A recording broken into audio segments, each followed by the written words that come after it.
Assalamualaikum warahmatullahi wabarakatuh. Perkenalkan nama saya Erika Syariah Nur Khotimah dengan NPM 40222-1027, Fakultas Ekonomi dan Bisnis Manajemen S1. Di sini saya akan menjelaskan mengenai jenis strategi penetapan harga.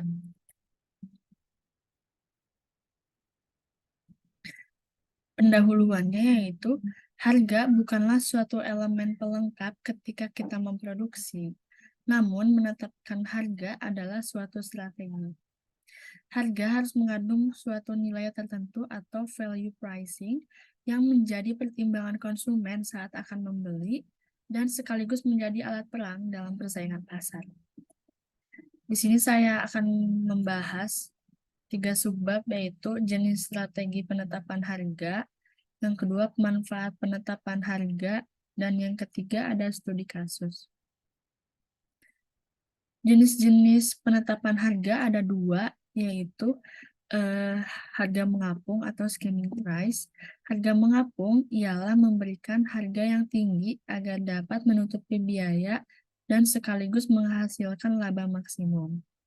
Skimming price akan efektif jika terdapat perbedaan harga dan pesaing relatif sedikit. Skimming price juga merupakan pembatas atau permintaan suatu produk hingga perusahaan merasa siap untuk melakukan produksi secara massal kembali.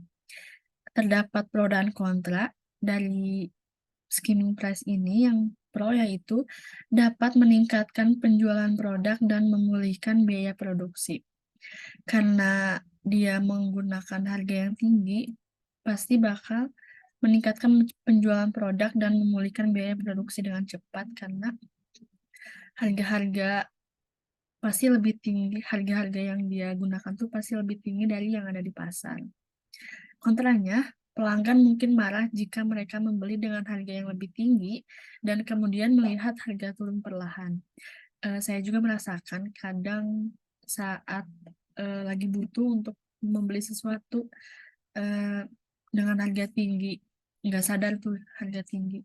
Tiba-tiba ada lewat iklan yang saya beli kemarin tuh ternyata jadi lebih murah. Nah, mungkin ya sih kontranya di situ. Selanjutnya ada harga penetrasi. Harga penetrasi yaitu memberikan harga yang lebih rendah agar tercipta pangsa pasar permintaan. Kalau yang sebelumnya skimming price itu menggunakan harga yang lebih tinggi, kalau harga penetrasi atau penetration price itu menggunakan harga yang lebih rendah. Nah, harga rendah inilah yang dapat mendatangkan pelanggan baru dan mencuri pelanggan dari pesaing. Penetration price juga umumnya diterapkan pada kondisi pasar yang tidak terfragmentasi dalam aspek berbeda produk dan tidak memiliki nilai simbolis yang tinggi. Jika harga penetrasi ini digunakan, maka akan sangat cocok dan efektif untuk pasar yang cenderung sensitif terhadap harga. Terdapat pro dan kontra juga. Yang pro yaitu jauh lebih mudah untuk masuk ke pasar rendah daripada harga rata-rata dan bisa mendapatkan pelanggan baru dengan cepat. Karena dalam harga penetrasi ini harga yang digunakan lebih rendah, pastinya bakal lebih mudah untuk masuk ke pasar. Karena pelanggan akan memilih harga yang lebih murah pastinya daripada di pasaran, begitu. Kalau kontranya, penetapan ini tidak akan berhasil dalam jangka panjang. Karena kalau kita terus-terusan menggunakan harga yang lebih rendah dari para pesaing, pasti kita juga akan mengalami kerugian. Selanjutnya ada manfaat. Di sini ada 4. Yang pertama, perusahaan lebih mudah menembus harga pasar. Yang kedua, perusahaan bisa memerintahkan harga yang lebih tinggi. Yang ketiga, meningkatkan nilai serta image suatu brand. Yang terakhir, meningkatkan fokus pada layanan pelanggan. Nah, di sini ada studi kasus dari penetration price. Itu ada Netflix. Netflix menawarkan free subscription selama sebulan pertama untuk pengguna baru. Setelah masa gratis selesai, mereka harus membayar biaya langganan per bulannya. Udah nggak aneh lagi ya, Netflix banyak kita jumpai iklan-iklan di YouTube, di platform-platform digital, media sosial, udah banyak sekali Netflix tuh melakukan promosi. Salah satunya itu menawarkan free subscription selama sebulan pertama. Nah, setelah masa bulan pertama gratis tersebut, pelanggan diharuskan membayar per bulannya. Karena film dan series di dalamnya yang bisa dikatakan sangat lengkap dan terdapat opsi langganan ramai-ramai agar lebih ramah di kantong. Penggunaan strategi yang dilakukan Netflix adalah contoh sempurna karena orang-orang tak keberatan membayar biaya langganan tersebut. Balik lagi, maksud dari opsi langganan ramai-ramai itu mungkin setahu saya itu kayak seperti satu akun tapi bisa digunakan untuk beberapa orang gitu. Jadi satu akun bisa diakses dengan beberapa orang asalkan mengetahui username dan passwordnya. Eh, Selanjutnya ada studi kasus dari Skimming Press, itu ada Apple. Bisa kita lihat dulu di sini bukan rencana berita dari kompas.com.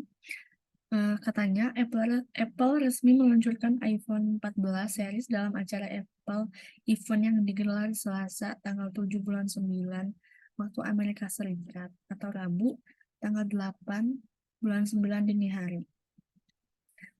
Di sini disebutkan menurut situs resmi Apple harga iPhone 13 turun yang tadinya 11,9 juta jadi 10,4 juta, terus turun sekitar 1,5 juta mungkin ya, sekitar 1,5 juta. Selanjutnya ada iPhone 13 mini yang tadinya 10,4 juta cuman jadi 8,9 juta aja gitu. Jadi saat dia merilis iPhone 14, iPhone baru, harga-harga atau tipe-tipe yang ada di bawah iPhone 14-nya menjadi turun. Strategi yang digunakan untuk skimming price adalah menetapkan harga yang cukup mahal untuk setiap peluncuran produk barunya. Bahkan harga yang ditawarkan lebih tinggi dibanding pesaingnya. Udah nggak aneh lagi, kita semua pasti pada tahu kali ya, harga Apple tuh mungkin agak mahal atau lebih mahal dibanding merek-merek yang lain kayak Oppo, Vivo, mungkin Samsung juga ya, gitu. Referensi yang saya gunakan ada 3 website dan satu modul. Saya akan merangkum sedikit aja sih. Jadi skimming price itu menggunakan harga yang lebih tinggi, tapi lama-lama akan menurunkan harga tersebut dari yang sebelumnya. Kalau penetration price atau harga penetrasi itu menggunakan harga yang lebih rendah untuk mencuri pelanggan dari pesaing dan memikat pelanggan baru mungkin ya. Namun lama-kelamaan bila kita menggunakan harga penetrasi terus-terusan, kita juga akan mengalami kerugian karena harga yang kita gunakan akan karena harga yang kita gunakan lebih rendah dari para pesaing kan. Kalau kita terus-terusan menjalankan atau menetapkan harga yang lebih murah dari para pesaing tersebut, mungkin laba atau keuntungan yang kita dapatkan akan sedikit atau bahkan mengalami kerugian. Sekian, segitu. Saya akan mengucapkan terima kasih kepada Dekan Fakultas Ekonomi dan Bisnis, yaitu Dr. Haji Nur Yaman, SEMSI AKCA. Selanjutnya, Wakil Dekan Fakultas Ekonomi dan Bisnis, Dr. Nendeng Ratna Hayati, SEMM. Ketua Program Studi Manajemen S1, Dr. Galang Perdana Dalimunte, SEMM. Dan dosen pembina mata kuliah Arus Reka Prasetya SEMM MBA. Terima kasih. Sekian dari saya. Wassalamualaikum warahmatullahi wabarakatuh. Mohon maaf bila banyak kesalahan dan kekurangan.